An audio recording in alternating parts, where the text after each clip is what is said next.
हिंदू राष्ट्र की परिकल्पना तो दूर, हमें कहीं ना कहीं इसका पुट मिलता है कि हम मुस्लिम राष्ट्र की ओर मुड़ रहे थे। अभी हम जागृत हुए हैं कुछ दिनों से। Let me tell you the facts.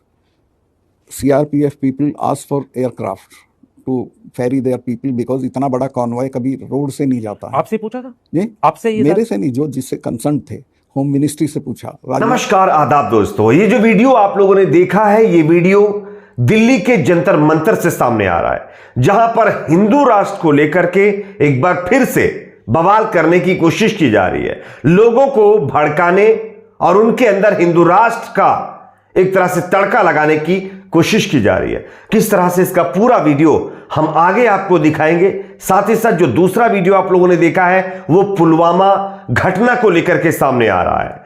बताया जा रहा है कि जब पुलवामा की घटना हुई थी उस वक्त जो जम्मू कश्मीर के राज्यपाल थे उन्होंने एक बहुत बड़ा खुलासा किया है दोस्तों, और इस खुलासे के बाद मोदी सरकार और खुद प्रधानमंत्री नरेंद्र मोदी पर सवाल खड़े हो गए। किस तरह से ये भी पूरा बयान आपको सुनाएंगे। तीसरी बड़ी खबर यहां पर आ रही है, गोदी मीडिया के खिलाफ अब कार्रवाई शुरू हो गई है।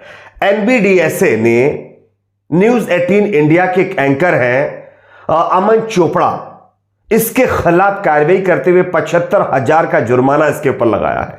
इसके पीछे की हम वजह आपको आगे बताएंगे, उससे पहले एक छोटी सी रिक्वेस्ट करेंगे दोस्तों, इस वीडियो को ज्यादा से ज्यादा लाइक करिए, शेयर करिए, चैनल पर अगर आप नए हैं तो सब्सक्राइब करके बेल आइकन को जरूर प्रेस कर लीजिए। और एक रिक्वेस्ट जो हम बार बार करते हैं, एकता भाईचारा बनाकर रखिए। इन बाबाओं के चक्कर में, धार्मिक जो है गुरुओं के चक्कर में अपने आपसी भाईचारे को खत्म मत करिए। यह सिर्फ अपने फायदे के लिए आपको भड़काएंगे, आपके अंदर नफरत डालेंगे, उसके बाद उसका जो फायदा वो ये उठाएंगे। खैर, बात करते हैं पहली खबर की। आप जानते हैं हिंदू राष्ट्र को लेकर के देश में लगातार कुछ ऐसे बाबा हैं जो बवाल काटे हुए हैं।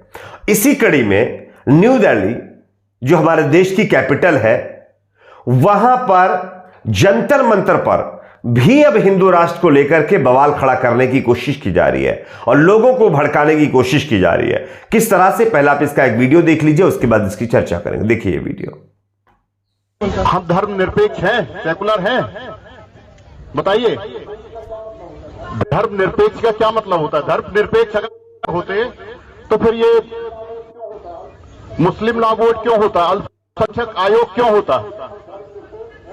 अगर हम धर्मनिरपेक्ष हैं तो फिर जो जैसा चलता वैसा चलने देते ना। दूसरे देशों में तो कहीं हिंदुओं के लिए आयोग नहीं है, ना हिंदुओं की दशा पर कोई विचार होता है। हिंदुस्तान में ही ऐसा क्यों है? कहीं ना कहीं पुरानी लोगों, पुरानी चीजों में ऐसा हुआ है कि हिंदू राष्ट्र की परिकल्पना तो दूर, हमें कहीं ना कहीं इसका पुट मिलता है कि हम मुस्लिम राष्ट्र की ओर मुड़ रहे थे। अभी हम जागृत हुए हैं कुछ दिनों से, उसका कारण हम कुछ भी कह लें। और एक बहुत बड़ी चीज है, मैं रविंद्र भाई साहब को धन्यवाद दूंगा, नितिन उपाध्याय जी को धन्यवाद दूंगा, और सबसे ज्यादा नमन करूंगा यहीं से बागेश्वर धाम को, कि शुरुआत तो हमारे अखिल भारत हिंदू महासभा ने ही हिंदू राष्ट्र के लिए की। सबसे पहले मुद्दा जो उठाया है अखिल भारत हिंदू महासभा ने, हिंदू राष्ट्र बनाने के लिए मुद्दा उठाया है। और ये क्यों नहीं होना चाहिए?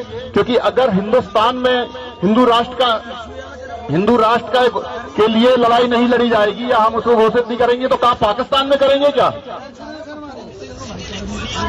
और मेरी केवल इतनी सी बात है कि लोगों तक मैसेज पहुंचे कि हम अभी जहां जी रहे हैं, जहां सांस ले रहे हैं, जिस हिंदुस्तान में ये देवों की धरती है, साधु संतों की धरती है, इनकी रक्षा के लिए, इनके उत्थान के लिए, और हम तो वसुधैव कुटुंबकम की भावना से ही हर जगह वर्षों से शुरुआत से काम करते आ रहे हैं। हमारे देवों ने, ऋषियों मुनियों ने हमेशा इसके उदाहरण है, पृथ्वीराज चौहान उदाहरण है। तो जैसा कि दोस्तों आप लोगों ने ये वीडियो देख लिया, ये नेता कौन है मुझे नहीं पता, लेकिन आप देख सकते हैं दिल्ली के अंदर जंतर मंतर पर अखिल भारतीय हिंदू महासभा की तरफ से ये इवेंट ऑर्गेनाइज किया गया है। इसमें खुलेआम हिंदू राष्ट्र को लेकर के किस तरह से बयानबाजी हो रही है, वहीं पर एक विशेष समुदाय के ऊपर बने आयोगों को लेकर के बयानबाजी हो रही है, और पाकिस्तान तो आप जानते ही हैं कि अगर सब्जी में नमक ना हो और इन सभाओं के अंदर पाकिस्तान का नाम ना हो तो कुछ होगा ही नहीं। तो इस मामले को लेकर के अब लगातार लोगों को भड़काने, लोगों में अलग तरह की सोच डालने की कोशिश की जा रही है। और इसी का नतीजा आप लोगों ने देखा होगा, कुछ दिन पहले कई राज्यों के अंदर हिंसा हुई, लेकिन उसके बावजूद भी ये लोग मानने के लिए तैयार नहीं है। ऐसे लोगों के बारे में आपकी क्या राय है जरूर बताइए। अगली खबर की बात करेंगे जो कि सामने आ रही है पुलवामा में हुई घटना को लेकर के, जिसमें हमारे देश के इस दुनिया में नहीं रहते, उस पर अब एक बड़ा खुलासा हुआ है। और इस खुलासे के बाद मोदी सरकार मुश्किलों में घिर गई है। किस तरह से खुद जब ये पुलवामा घटना हुई थी, अटैक हुआ था, उस वक्त जो वहां के राज्यपाल थे सत्यपाल मलिक, उन्होंने ही ये बड़ा खुलासा किया। क्या कुछ उनका कहना है जरा सुनिए, उसके बाद इसकी चर्चा करेंगे। Let me tell you the facts. CRPF people asked for aircraft to ferry their people because इतना बड़ा कॉन्वॉय कभी रोड से नहीं जाता है। आपसे पूछा था? नहीं, आपसे ये मेरे से नहीं, जो जिससे कंसर्न थे होम मिनिस्ट्री से पूछा, राजनाथ जी के यहाँ, दे रिफ्यूज टू गिव। अगर मेरे से पूछते तो मैं एयरक्राफ्ट देता उनको, कैसे भी देता। 5 एयरक्राफ्ट की जरूरत थी सिर्फ, उनको एयरक्राफ्ट नहीं दिया गया। ये इंपॉर्टेंट चीज कह रहे हैं, होम मिनिस्ट्री से इजाजत मांगी एयरक्राफ्ट के लिए and home ministry refuse to give. Yes, and I told it to the prime minister same evening कि ये हमारी गलती से हुआ है, अगर हम एयरक्राफ्ट दे देते तो ये नहीं होता। तो उन्होंने मुझे कहा कि तुम अभी चुप रहो।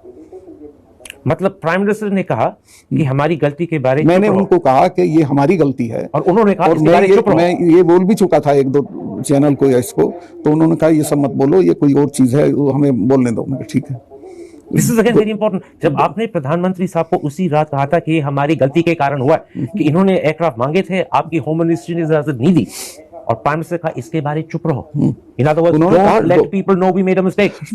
डोभाल ने भी मुझे कहा कि ये मत बोलिए, आप चुप रहिए। किसने कहा आपको? डोभाल ने, अजीत डोभाल। उन्होंने भी कहा? वो मेरे क्लास फेलो रहे हैं, तो मेरे से कुछ भी बात कर सकते थे। उन्होंने कहा सतपाल भाई ये मत कहो। So what you're saying, मुझे लग गया था, मैं आपसे शेयर कर सकता हूँ, मुझे लग गया था कि अब ये सारा ऑनस पाकिस्तान की तरफ जाना है, तो चुप रहिए। मतलब ये एक तरह की सरकार की चालू पॉलिसी थी कि blame Pakistan, exactly, and we will get credit and it will help our election. Exactly. But you said 2 very important things. The prime minister knew because you had तो देख सकते हैं आप, देख कितना बड़ा खुलासा है। लेकिन अफसोस तो यह है कि देश के सारे बड़े न्यूज चैनल को पीएमओ से व्हाट्सएप आ चुका है। ये श्रीनिवास बीवी ने ट्वीट किया है, इस वीडियो को ट्वीट करते हुए लिखा है कि देश के सारे न्यूज चैनल्स को पीएमओ से व्हाट्सएप आ गया है। सत्यपाल मलिक के बयान को दफन करने का आदेश जारी हो चुका है। सभी बड़े चैनल्स एवं तथाकथित बड़े पत्रकारों की खामोशी इस बात का सबूत है कि ना तो अब लोकतंत्र जिंदा है और ना ही पत्रकारिता। अब देख सकते हैं पुलवामा के अंदर हमारे देश के जवान जो अपने प्राण उन्होंने त्याग दिए देश के लिए, और उसमें भी एक इतनी बड़ी लापरवाही जिसका खुलासा अब उस वक्त जब कश्मीर के राज्यपाल थे सत्यपाल मलिक वो कर रहे हैं। लेकिन मीडिया में इस पर कोई चर्चा नहीं है। मीडिया चैनल में बैठे हुए वो पत्रकार जो अपने आप को न्यूट्रल और ईमानदार होने का सर्टिफिकेट बांटते हैं, उनके मुंह से एक शब्द नहीं निकल रहा है। खैर, आपकी अपनी क्या राय जरूर बताइए। अगली खबर की बात करेंगे जो कि सामने आ रही है। गोदी मीडिया के खिलाफ अब कार्रवाई शुरू हो गई है। आप इस खबर को देखिए। अनिल पटेल के ट्विटर हैंडल से ट्वीट हुआ है कि एनबीडीएसए ने अमन चोपड़ा पर 75,000 का जुर्माना लगाया है। कब तक पत्रकारिता के पेशे का गलत इस्तेमाल करते रहोगे? कब तक जनता के मुद्दों को नजरअंदाज करते रहोगे? तुम्हारे मालिक नेहरू के पैरों की धूल बराबर भी नहीं। ऐसे में आपको ये सब छोड़कर देश के असल मुद्दों पर बात करनी चाहिए। दरअसल अमन चोपड़ा का इतिहास और इनके द्वारा की जा रही पत्रकारिता को लेकर के मुझे बताने की जरूरत नहीं, आप बेहतर समझते और जानते हैं। इसी बीच इन्होंने कोई अपने शो में कुछ ऐसा काम किया होगा जिससे समाज में ताना बाना खराब होने का डर होगा, और इसी के चलते बताया जा रहा है कि ये 75,000 का जुर्माना इस चैनल के पत्रकार पर लगा गया है। आपकी अपनी क्या राय जरूर बताइए। वीडियो को लाइक शेयर, चैनल को सब्सक्राइब जरूर करें।